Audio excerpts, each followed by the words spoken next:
Welcome to Hammerspace Recording. My name is Trent Eberbarn, and today we're going to have a look at the Synergy OS module. I left this module to a little bit later in my playthroughs of all the Synergy modules because, to be honest, I'm not really the type of guy that suits a Dumble style. I don't really like playing lead guitar that much, and I know that's not its like only thing it does. When I think about Dumble, I think of guys like, I don't know, Stevie Ray Vaughan. I think of guys like, Robin Ford, and I don't know, just maybe bluesier players that play a lot of nice single line stuff, whereas I just like big rock and roll chords. So maybe a little bit nervous to demo it because I just got to get some chops back, unfortunately. But yeah, it's been really fun to have a bit of a mess around with this so far. We'll do what we always do. We'll reamp some guitar through my Undertone Audio GB tracker, through the Syn20IR, through the Synergy OS module, into a Marshall 4x12 with the Vintage 30 speaker, have a listen, and then come back and have a chat about it.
Alright, I'm going to do this slightly differently to normal. I haven't done my full reamp section first. I've actually dialed in this clean sound that I'm kind of happy with, and I've got a couple of observations, so before I mess anything up by twisting some knobs, I just want to have a little bit of a chat about it. Like I said in the intro, I'm not really a big Dumble guy. I don't really know the full history of the amps. I've obviously never played a real one because they're, you know, squillions of dollars, and I'm not sure if any exist in Australia, let alone in Perth, WA. If there are, please let me know because I'd love to try one for real. But when it comes to Marshalls, like I can point to a bunch of plays that I really like and sorts of music and riffs and stuff that really demonstrate it. I think with this module, I'm coming into it maybe a little bit more green. But that's okay, because it's been really interesting to flick some knobs and twist some buttons. Is that the right way around? And hear what it sounds like. Like I said, I've got this clean sound that I'm kind of happy with, and I'll play it first. It just sounds like this.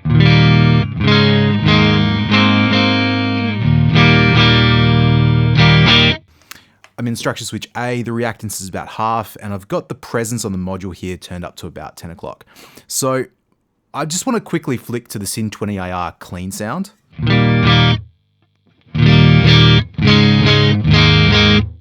Back to the OS clean.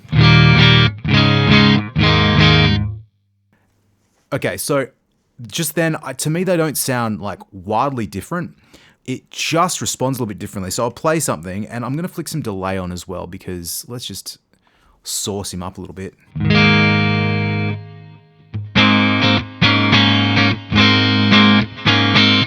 That's the OS.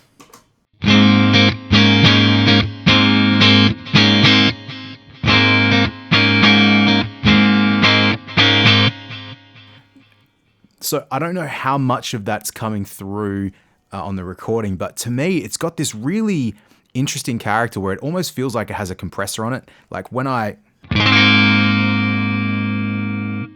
ring out all those chords, it's so balanced across the entire guitar. Almost like what I would get with a compressor. If I go to the clean channel in the Syn20IR,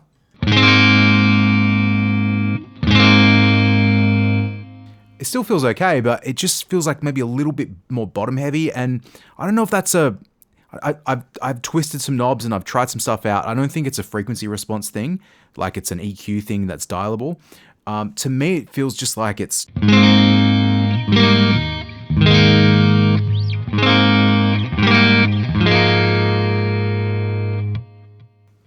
just so clear and so balanced. I was kind of surprised about that, to be honest. I've had a few Synergy modules where the spikiness, the ice pick sound hasn't been as noticeable. I don't really feel it on the Syn20IR clean channel that much either, to be honest, but like that sound just feels really nice to play, even if I'm just sort of...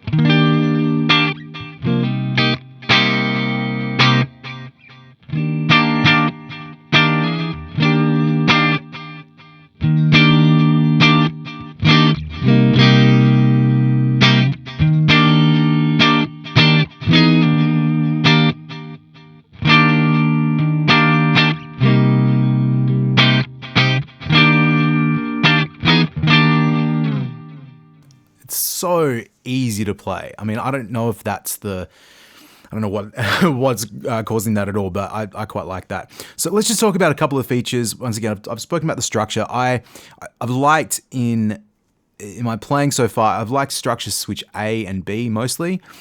When I played with a little bit more gain, which I'll get to in a little bit, and when I cranked up the gain, I didn't mind structure switch C. It's a little smoother sounding, as we always know from these structure switches. But A and B seem to be the most dynamic to me and just feel the most comfortable for these clean sounds. So a couple of things. There's a global presence control here, which acts across both channels. In fact, a lot of the features on this module react to both across both channels. But presence over here, the input volume controls the level on both the blue and the red channel when we get there.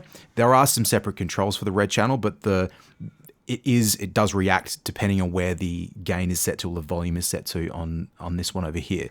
So I've got it set up at the moment in a pretty clean sound, even though the gain is like turned up. Really, what I've noticed on this module is it's not a broken up clean sound. I think you can get a little bit.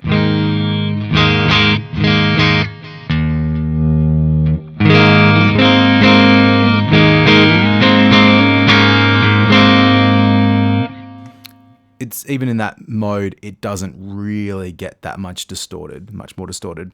Interestingly, I have had to turn the amp up quite a bit to get volume out of the clean channel. So I mean that's maxed at the moment. The volume on the channel is up around this sort of 1 o'clock, 2 o'clock, 3 o'clock rock mark, and the master is about halfway. Oftentimes when I demo modules, I've got the master here on the Syn20IR more like the sort of 10 o'clock, 11 o'clock mark. This one, just to get volume on the clean channel, needs to be a little bit higher. The master volume here is across both channels too, so you just have to be a bit careful how you're setting those things if you're going between the channels a lot. So I backed the gain back down to more where I had it before, and I've just zeroed out the EQ controls. Standard bass, middle, treble. It is quite an active EQ, but the knobs do work kind of interesting. Like, so on the bass knob, if I cut it, it really cuts. On the mid-range, less so. It does feels pretty like lacking in mids now because I pulled all the way down, but it doesn't get mega scoop. If we go to the treble control though, doesn't really do that much to cut, but does a lot to boost. So this is another amp in the category where you can't just set the knobs to where you think they are going to sit and expect to get a good tone. You need to spend a second to twist them around and see how they interact with each other and how they interact with other parts of the module. Up here, we've got a couple of other switches to try. I kind of like having them in all the up position. The bright switch is pretty self-explanatory.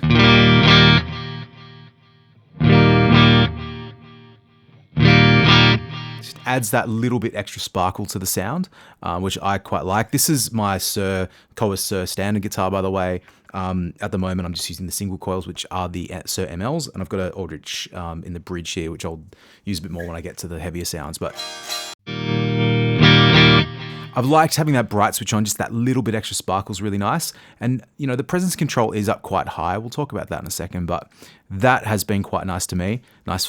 The deep switch, I'm a little confused as to how it works, to be honest, because it appears to me like for a switch to be on, it needs to be in the up position. So bright sound is up there. Deep sounds quite different in the up and down position. Down, which presumably means that it is off. What it feels like to me is not a lift in the bottom end like you get out of like a resonance knob or like a depth circuit or anything like that. It feels more like it scoops out the mid-range. It sort of has more...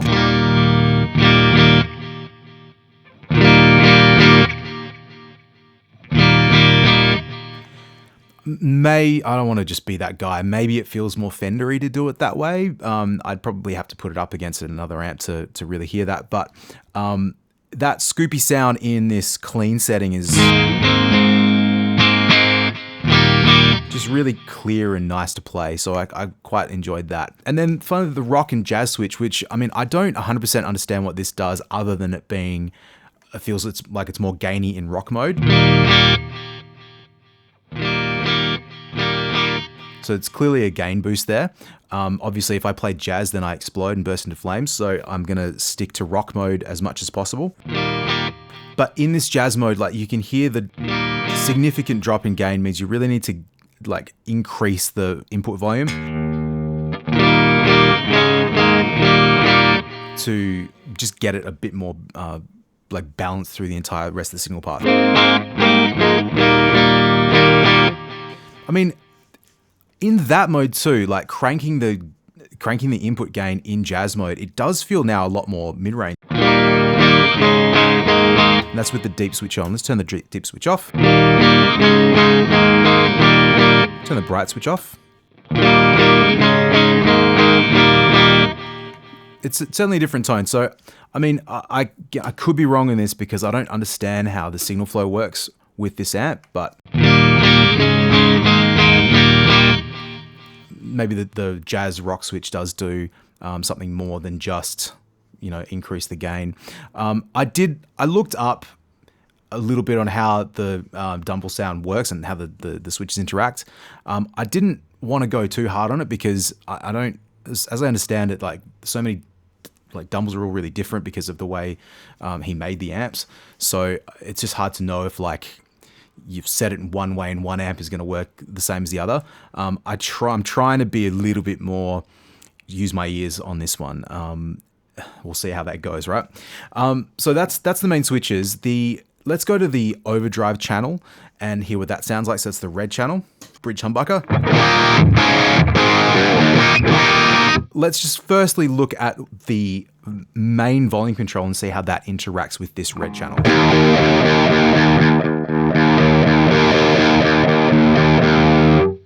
So, I mean, that's probably something just to be aware of if you are dialing in this module, that it is an interactive thing. It's not like you have your clean channel and you've got your dirty channel like some amps have.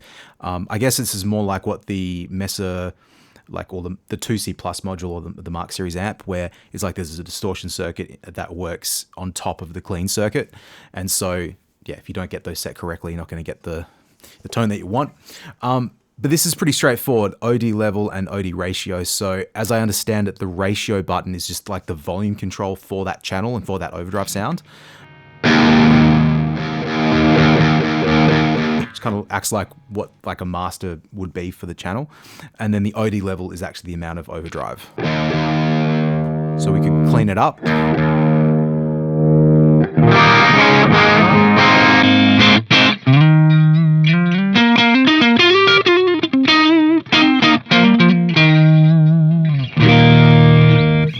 Sounds pretty cool like that, actually.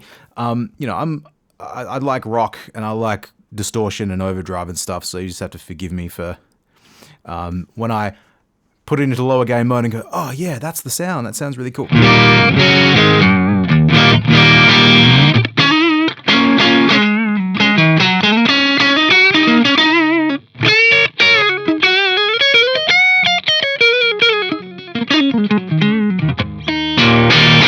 Some lead guitar BS. We can get quite a lot of distortion out of this thing if we wanted to. I'll back the OD ratio down just so that I've got a bit more headroom to push the gain.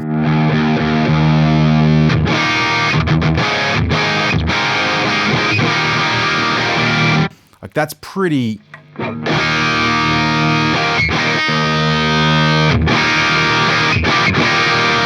It's pretty distorted, pretty overdriven. It is a cool gain sound.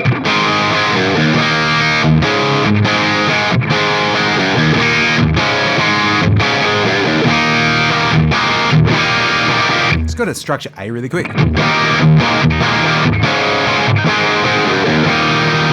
Might like it in that mode a little bit more. It feels like in this setting, it's got maybe a little bit more like low mid thickness to it as an overdrive sound. It's still pretty pleasant to play. I think it would be great for the lead stuff, which we'll talk about in a second. But I mean, with this amp having such interactive like EQ controls and other switches, it's pretty tweakable. So it's the sort of thing where I reckon I could quite easily spend like an hour just A/Bing the module in this mode and that mode and seeing if there's something that I like. I didn't mind having the overdrive down more like here.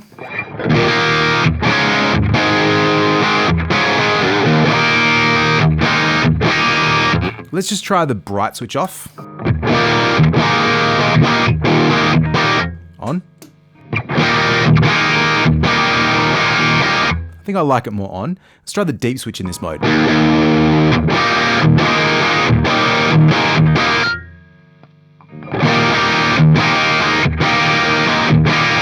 I think for chord stuff, I like the deep switch in the down position.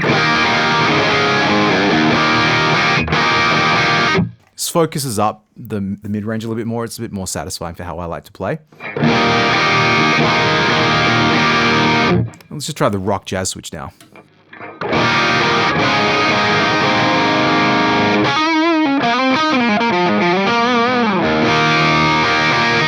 Yeah, it doesn't have quite as much fullness to the sound, so I'm not sure if that's 100% related to the gain increase that we mentioned before, if it's like something other tonally that's happening, or it might be purely my brain. Obviously we could compensate for that by just increasing the input gain there or the OD level. Let's try the OD level.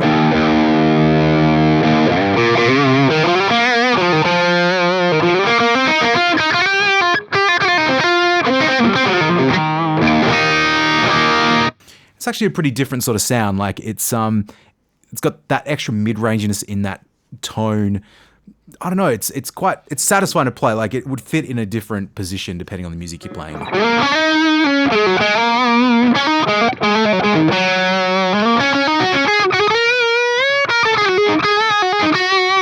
I'll back the OD level down a bit more. Maybe more for like a more just broken up sound. Turn the OD ratio up. Let's just compare, like if we were to go between our clean and dirty sound on this module. So we're in jazz mode at the moment. So, I mean, this is probably where the balance between this one and the input volume and the OD level really needs to be taken into account, because I feel like I want to turn up the clean more, but in doing so, I'm going to turn up the overdrive. So that sounds more balanced. Now we go to the dirty. Now maybe it's too dirty, so back that down a bit.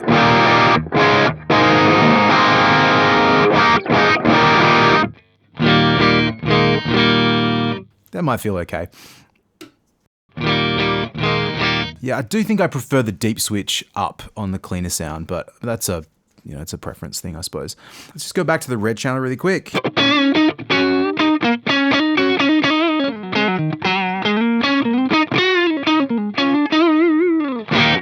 Something like that.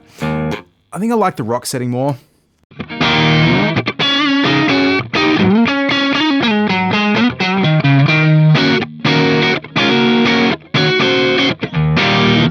Yeah, it just feels more comfortable to me. Like maybe I just am too scared to play with that distortion, but let's just go to the clean channel. That feels okay to me now. Maybe just back that down a tiny bit. And so that's cool. Like you've got your cleaner.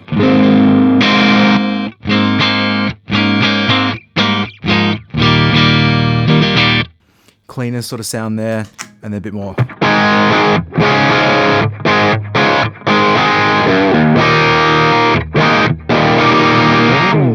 It feels pretty balanced. I think you could probably get away with a lot of that if you like gigging or something like that. I think what's interesting about this module is I'm always looking in the Synergy lineup for modules that can perform more than one task. So as much as I love having like variable amounts of distortion on something like a Soldano module, it's nice to know that with the 1 amp module, you can get you like clean sound, you can get you dirty sound. So if you're going out and gigging with like a Syn2 or a Syn50 or something like that, you might have a module like this to do all your clean sounds and your slightly driven sounds, and maybe you've got something like a VH4 module to do your heavier stuff. So it covers a lot more ground. As one last finish up, what I want to do is just crank a bit of more distortion and just play some lead licks and hear it does the dumbly harmonic-y sort of thing. So we'll go to the red channel.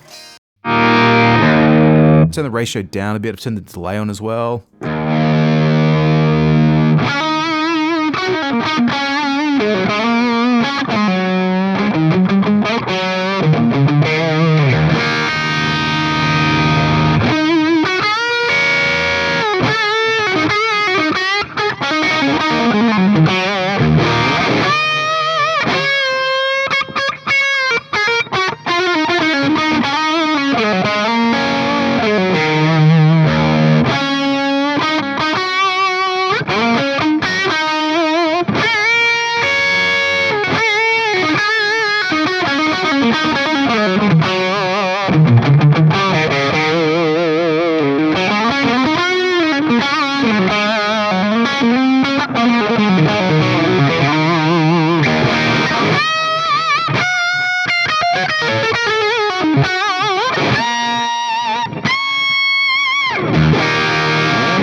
That feels pretty cool. It doesn't at the moment have the like little extra singing thing. Let's just gain it up even more.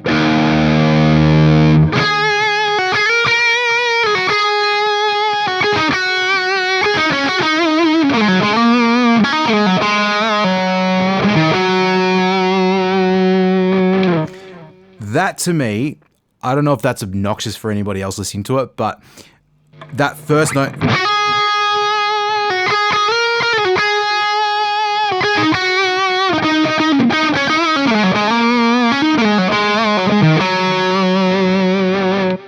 Like that's the singing, that's the like the lead thing that I love so much to play with whenever I do play lead guitar stuff. It just, there's like an extra harmonic that creeps in.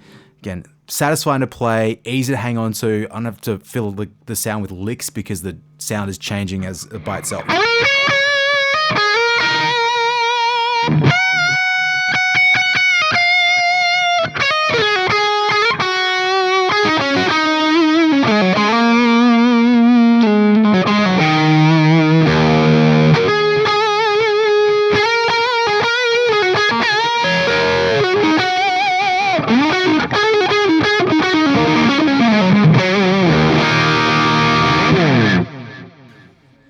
Yeah, it feels pretty good. I mean, the big delay doesn't hurt either, but yeah, very, very cool. All right, I'm going to leave it there with the Synergy OS module. It sounds great. Like I'm not the Dumble, bluesy, rocky, whatever style player to really make the most out of this, but like with everything that I try, I'm trying to find things that work best for my studio as well as for myself. So I work with plenty of guitar players that love like the John Mayer thing.